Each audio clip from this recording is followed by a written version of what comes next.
আসসালামু আলাইকুম বন্ধুরা, কেমন আছেন? আশা করি আল্লাহর রহমতে ভালোই আছেন। আমি এখন আছি শরীয়তপুরের কনেশ্বর গ্রামে। আজকে আমি দেখাবো এখানকার একটি ডেইরি ফার্ম।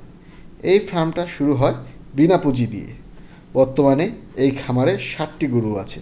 উদ্যোক্তা প্রচণ্ড শ্রম দিয়ে এই খামারটি গড়ে তোলে। তো কীভাবে গড়ে তুললেন, খামারির মুখ থেকেই শুনি। আসসালামু আলাইকুম। ওয়ালাইকুম সালাম রহমতুল্লাহি ওয়া বারাকাতুহু। কেমন আছেন? আলহামদুলিল্লাহ ভালো আছি, আপনি কেমন আছেন? এই তো ভালো আছি আল্লাহর রহমতে। তো আপনি এই খামারটা কবে থেকে শুরু করেন? আমার শুরু করছি অন্তত 25-26 বছর আগ থেকে। 25-26 বছর আগ থেকে। জি। তখন কয়টা গরু দিয়ে শুরু করেন আপনি?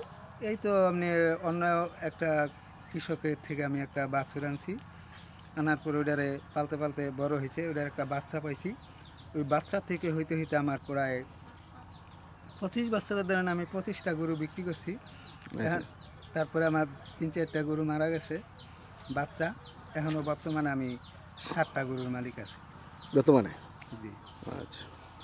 তো এই যে পশুগুলো যে মারা গেল, চিকিৎসাটা কি ঠিকমতো করতে পারেননি আপনি? আর চিকিৎসা হয়তো ওই সময় প্রথম অবস্থায় যেমন তেমন কিছু বুঝতে পারিনি, এই কারণে যেমন হয়তো আমার ভুলের কারণে অথবা আলিস্বামী বা টাকার অভাব, এ কারণে যেমন মারা গেছে। এখন বর্তমানে আমি আল্লাহর রহমতে অনেক সচেতন, গরুর দিক দিয়ে অনেক খেয়াল আছে। রাত দিন 24 ঘন্টা আমি গরুর পিছিয়ে শ্রম দিই, আর অন্য কোনো কাজ করি না, এটাই আমার কাজ।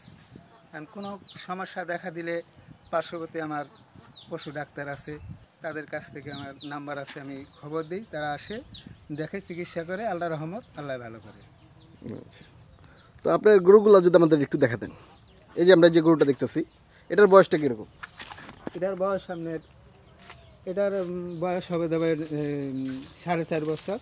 4.5 বছর এই গরুটার বয়স। জি। তো এটা এটা দুধ দেয় কতটুকু?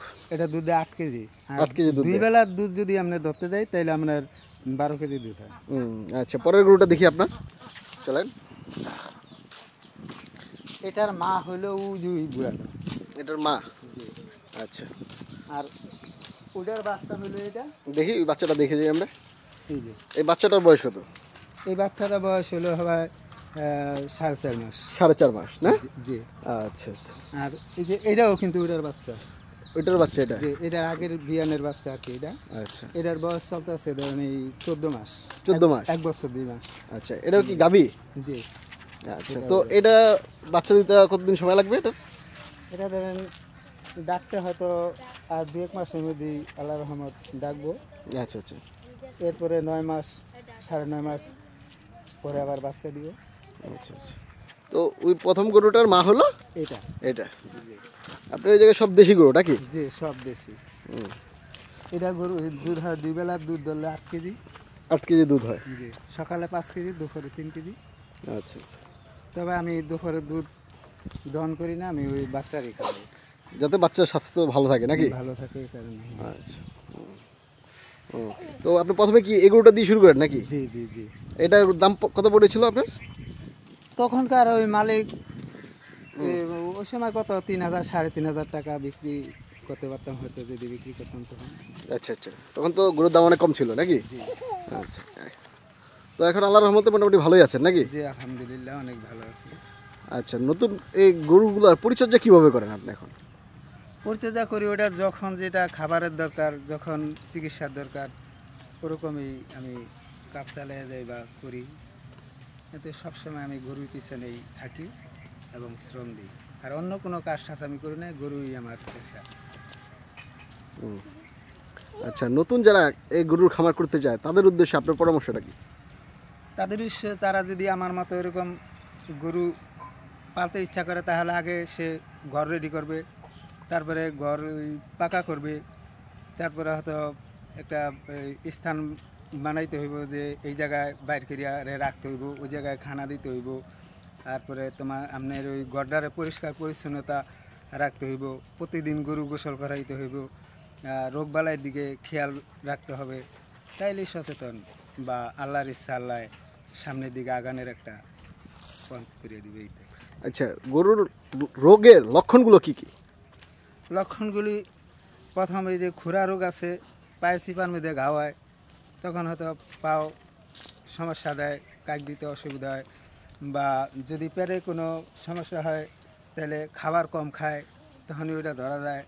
বা গায়ে যদি জ্বর থাকে হয়তো পানি খাবার দিলে পানি খাইব না, দাঁড়ায় থাকবো, তখন গায়ে হাত দিয়ে বসতে হইব, পশম দাঁড়ায় যাইব। এরকম অনেক রোগের অনেকগুলি বিবরণ আছে, ওগুলি হয়তো নিজের প্রথম অবস্থায় বসতে অনেক কষ্ট হয়, পালতে পালতে পালতে পালতে যখন আবার ডাক্তারের কিছু পরামর্শ নিলে নিজের অভিজ্ঞতা পুরাটা হয়ে যায়, তখন আর বিশেষ কতই সমস্যা হয় না।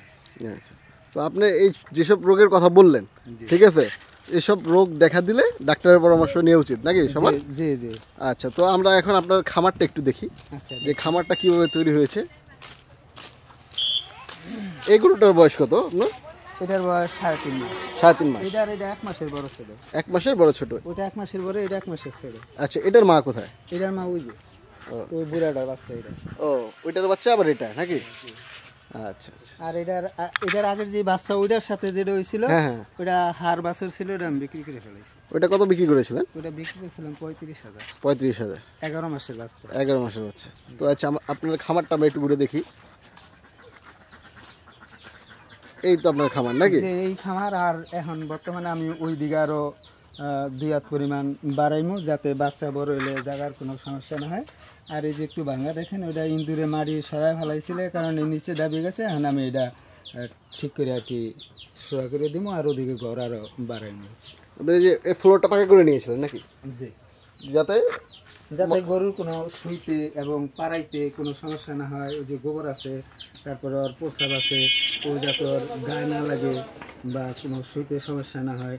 প্রস্রাব করছি, ওই যে ড্রেন আছে, ড্রেন দিয়ে একবারে ডাইরেক্ট নিচে চলে যায়। আচ্ছা, আর পায়খানাগুলি আমি যখন পায়খানা করে তখন ওই যে আবার তাল গাছের আছে, পাউড আছে, ওদের সাথে সাথে ফালাই পরিষ্কার করে রাখি। মানে পরিষ্কার পরিচ্ছন্নতা হলো মেন নাকি? হ্যাঁ, পরিষ্কার পরিচ্ছন্নতাটাই গরুর দিকে খুব মেন। আচ্ছা, তো আপনি এই যে খামারটা দেখতেছি আমরা, এই খামারটা তৈরি করতে কত টাকা খরচ হয়েছিল আপনার? খামারটা তৈরি করতে তো অনেক আগে করছি, তো ওই সময় ধরেন এটা করতে গেছে হয়তো 8,000 9,000 টাকা। আর আমার পুরা ঘরটা আরো অনেক বড় আছে ওই যে ওইদিকে, আমি যদি আরো গরু পালি। আচ্ছা আচ্ছা, তাহলে ওদিকে বড় করতে হবে নাকি?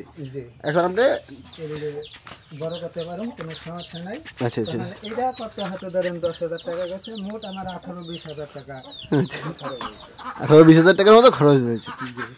আচ্ছা, তাহলে একটু বাইরে গিয়ে কথা বলি, চল। তার কি লস হওয়ার কোনো সম্ভাবনা আছে? না, গরুতে লস নাই। গরু যদি আল্লাহ পাক বাঁচায় রাখে এবং নিজে ঠিক মতন শ্রম দেয়, পরিশ্রম করে, গরুতে কোনো লস নাই। আচ্ছা আচ্ছা, গরুতে লাভই আছে। আর যত্নটা কিভাবে নেন আপনি? খাওয়া দাওয়া কি দেন? খাওয়া দাওয়া ওর ভুসি, তারপরে আপনার হালকা কিছু কুড়া, এরপরে গমের ইয়ার কি তিলের খৈর আছে, সরিষার খৈর আছে, ওগুলি আমি নিয়মিত খাবার খাওয়াই। এরপরে ওর সাথে খের আছে, কাঁচা ঘাস হালকা কিছু হয়তো খাওয়ানো লাগে। ওই যে দুধের গাভী আছে ওটাকে, এছাড়া আর কাঁচা ঘাস না হলেও চলে গরুর। আচ্ছা আচ্ছা, তো আপনার যে পাশে তো দেখতেছি আমরা বিল আছে, ঠিক আছে, তো এই বিলে কি গরু চড়াইতে নিয়ে যান নাকি মাঝে মধ্যে? জি না, আমি গরু কখনো বিলে চড়াই না। রাত দিন 24 ঘন্টা আমার গরু সবসময় ঘরে থাকে। যখন আমি খাবার খাওয়াবো, এখন ঘর পরিষ্কার করবো, তখন আমি গরু, এই যে দেখেন এখন বাইরে বাঁধা আছে, এই বাঁধাই থাকবে। এই তো কিছুক্ষণ পরে আবার খাওয়াই, এরপর আবার ঘরে নিয়ে যাবো। আচ্ছা, কিছুক্ষণ পরে খাওয়া ঘরে নিয়ে যাবেন, মানে আপনি চড়ান না? জি না। আর অন্য অন্য যারা আছেন নর্মাল একটা গরু পালে, তারা তো বিলে দেয়। হ্যাঁ, 1টা 2টা 5টা অনেকের ওইটা অভ্যাস, কিন্তু আমার ওই অভ্যাস আগে থেকেই নেই, আর আমি এটা করতেও চাই না।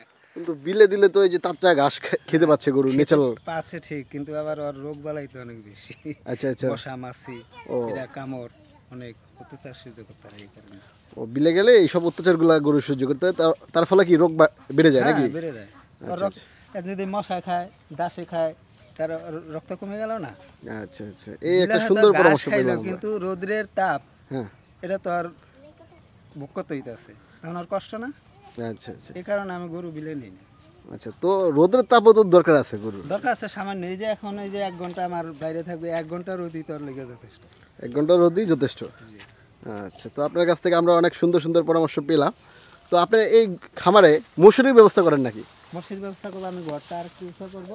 আচ্ছা আচ্ছা, উঁচা করে এই যে এই জায়গায় ঘর নিয়ে আসবো, এরপরে দোতলা করবো, এরপরে আমি ঘর আরও বাড়াইবো, এরপরে মশারি দিব। এবং কারেন্টের ব্যবস্থা শুরু হয়েছে, কারেন্টের ব্যবস্থা হলে উপরে আবার ফ্যান দিব। গরমের দিনে ফ্যান থাকবে, আচ্ছা, এবং শীতের দিনে চতুর্দিক দিয়ে চটের বেড়া থাকবে। যত্নটা কিভাবে করেন আপনি? যত্ন বাবা মা একটা ছেলে মেয়ে পালে না, ঠিক ওরকমভাবে ওদেরকে আদর করি, যখন যেটা দরকার তখন সেটা দিই, খাওয়াই, এইটা। আচ্ছা, তো আপনার এই গরু ছাড়া আর কি কি আছে? গরু ছাড়া আর নিজের হয়তো কৃষি কাজ আছে সাধারণ কিছু। এই যে পাশে একটা জমি দেখেন, এটা আমি চাষ করি, এই ধান আছে।